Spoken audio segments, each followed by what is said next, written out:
안녕하세요. 김태희입니다. 오늘은 부모님들 그리고 아이 곁에 계시는 어른들이라면은 꼭 들으셨으면 하는 이야기입니다. 바로 아이 그림에 대고 절대로 해서는 안 되는 말들에 관한 이야기입니다. 제 얘기부터 하나 할게요. 저는 중학교 때 유화로 풍경화를 그려서 교내 대회에서 수상을 한 적이 있습니다. 1등을 했어요. 부모님도 기뻐하셨고 저도 꽤 자랑스러웠거든요. 그런데 당시에 예술고등학교에 다니던 3살 터울 언니가 그 그림을 보더니 웃으면서 한마디 했습니다. 이발소 그림 같다라는 말이었어요. 농담이었어요. 언니도 아마 별 생각 없이 던진 말이었을 거거든요. 그런데 참고로 당시에 이발소 그림이라고 하면은 흔하고 촌스럽고 싸구려 그런 그림을 가리키는 말이었어요. 상 받은 그림인데 진짜 예술은 아니다 뭐 이런 말로 조금 들렸던 것 같아요. 그런데 놀라운 게 뭔지 아세요? 그게 수십 년이 지났음에도 불구하고 아직까지도 그 한마디가 그림을 그리고 있는, 그림을 직업으로 하고 있는 저에게도 생생하게 남아있다라는 겁니다.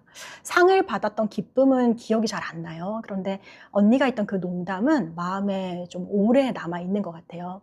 한마디가 이렇게 오래 갑니다. 오늘의 이야기는 여기서 출발합니다. 자, 어른의 무심한 한마디는 아이의 그림 한 장만 평가하는 게 아닙니다. 아이가 예술과 맺어온 관계 전체를 바꿀 수도 있습니다.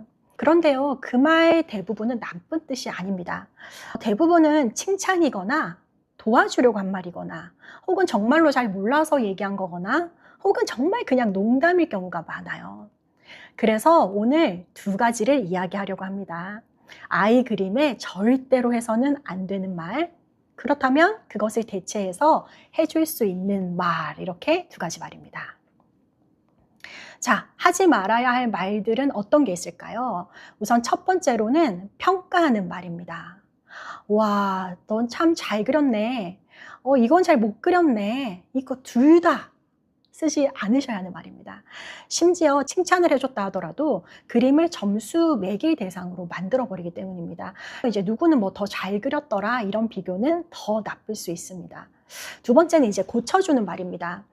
특히 이제 유아기에는 유아들이 세상을 자기 중심으로 생각을 하기 때문에 말이 많은 이모의 입을 크게 그린다던가 발이 빨라 보이는 강아지의 다리를 6개로 그린다던가 하는 경우들이 있어요. 그런데 거기다 대고 강아지 다리는 4개지, 하늘은 파란색이지, 사람 팔이 이렇게 길면 안 되지 라고 고쳐주는 말을 하게 되면요, 아이들이 틀리게 그린 게 아니라 자기 눈으로 본 것, 상상하는 것, 내가 표현하고자 한 것을 표현한 것 뿐인데 어른들의 그 정답이 오히려 그런 창의력들을 저해하고 지우게 되는 역할을 하게 된다는 겁니다. 3번째는 의미를 깎아내리는 말입니다. 이게 뭐야? 뭘 그린 건지 모르겠네? 엄마는 이게 무슨 그림인지 모르겠어. 웃자고 한 말이지만 또 혹은 정말 잘 몰라서 우리 아이들의 그림이 너무 난해해서 그렇게 한 말일 수도 있지만 아이들에게는 이게 깎아내리는 말로 꽂힐 수 있습니다. 4번째는요, 재능을 과잉해서 칭찬하는 말입니다. 와, 우리 애는 천재다, 진짜 잘한다. 와, 우리 아들은 정말 그림에 소질이 있어. 이런 말들인 거죠. 좋아 보이지만요, 이건 완벽하게 내가 잘해야 한다라는 재능 프레임을 머리에 심어주는 것과 마찬가지입니다. 이 완벽적인 재능 프레임이 들어오게 되면요, 다음 그림은 실수할까봐 좀 그리기가 어렵고요, 조금 그리다가 실수한 그림은 완성하기가 어려운 그런 문제들이 나타날 수도 있습니다. 자, 그러면은 도대체 대안으로서 아이들의 그림을 보고 뭐라고 해야 될까? 제가 딱딱 찍어 4가지만 말씀드리겠습니다. 핵심은 하나예요. 평가하지 말고 궁금해하라는 겁니다. 잘했다가 아니라 네가 그린 그림 정말 궁금하다라는 거죠. 그래서 첫 번째는 평가 대신 관찰하는 사실을 말해주시는 겁니다. 예를 들자면요, 여기 파란색을 정말 많이 썼구나. 이 부분은 힘을 꽉 주어서 눌러서 그렸구나 라고 판단하시지 말고요, 그냥 보여지는 걸 그대로 사실대로 말만 해주셔도 아이는 존중받고 있다라고 느낄 수 있습니다.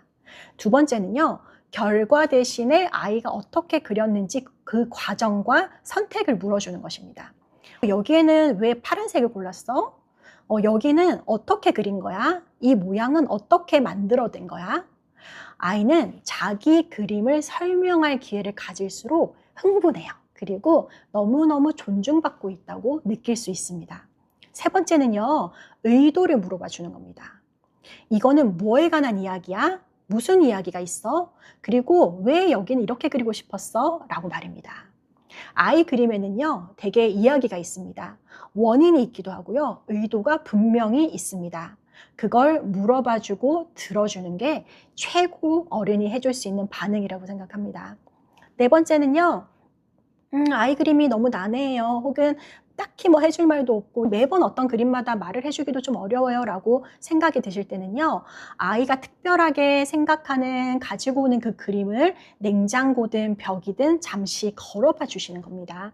말없이 걸어주시는 것 자체가 내 표현한 것을 우리는 소중하게 여긴다라는 메시지를 주는 그런 행동이 된다라고 저는 생각을 합니다.